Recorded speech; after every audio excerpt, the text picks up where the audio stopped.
First up on my list is Fort Pinta. I love this area as it's one of the first places you experience in the game, meaning there's no shortage of players around to add life to the scenery. The recent makeover did wonders for this area, and although I'm not a huge fan of the beach staircase, the rest of the views make up for this entirely. Hanging out on the beach, patrolling the docks, or shopping near the fountain, there's always something relaxing to do in Fort Pinta.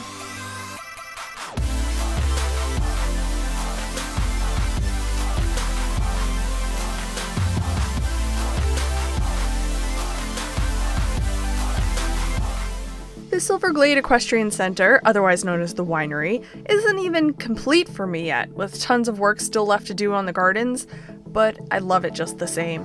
This area is usually a little less crowded, but does not lack in views or races. The winery has a peaceful and cozy atmosphere that was only enhanced after the recent makeover. Now the buildings match the beauty of the fauna that surrounds it. Unlocking Epona is one of the most exciting parts of Star Stable, and finally, accessing the town of New Hillcrest is amazing. This place looks like no other, with much more modern houses blended in with historic-looking buildings. It feels open while still embracing the small-town charm. I bet every resident of New Hillcrest knows each other, and they embrace their town festivals and events like nowhere else. This is also the home of the Bulldogs, who I like a whole lot more than the Bobcats. Just saying. I've always claimed that lehayim is my favorite area in Star Stable, and it's only recently that it's been knocked out of the top spot. I still had a little trouble deciding if this would be my number one or number one would be number one, but anyway.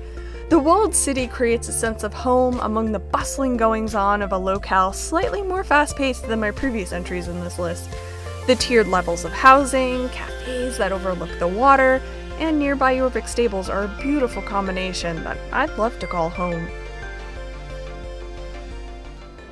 I'd be terrified to live in Cape West Fishing Village in real life, let's be honest. I have a fear of water, and being on an island gives me a little bit of anxiety. I mean, we all know there's a shark in those waters. At least one shark. But in this imaginary and super safe world of Jorvik, I can experience the wonderful things Cape West has to offer, without ever having to get my toes wet.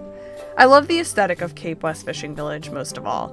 It's always fall, and the adorable houses look haphazardly placed and cozy to boot. The colors are vibrant, and the small town charm gets me every time I visit. So that's it for my top 5 locations in Star Stable. You can be sure that I will be following up with a top 5 least favorite locations in Star Stable. But in the meantime, be sure to check out the entire playlist that I've put together of others who have also assembled their top 5 locations. If you'd like to participate and show your top 5 locations, use the hashtag top5SSO locations so we can find it. Yay! I'll see you guys next time. Bye.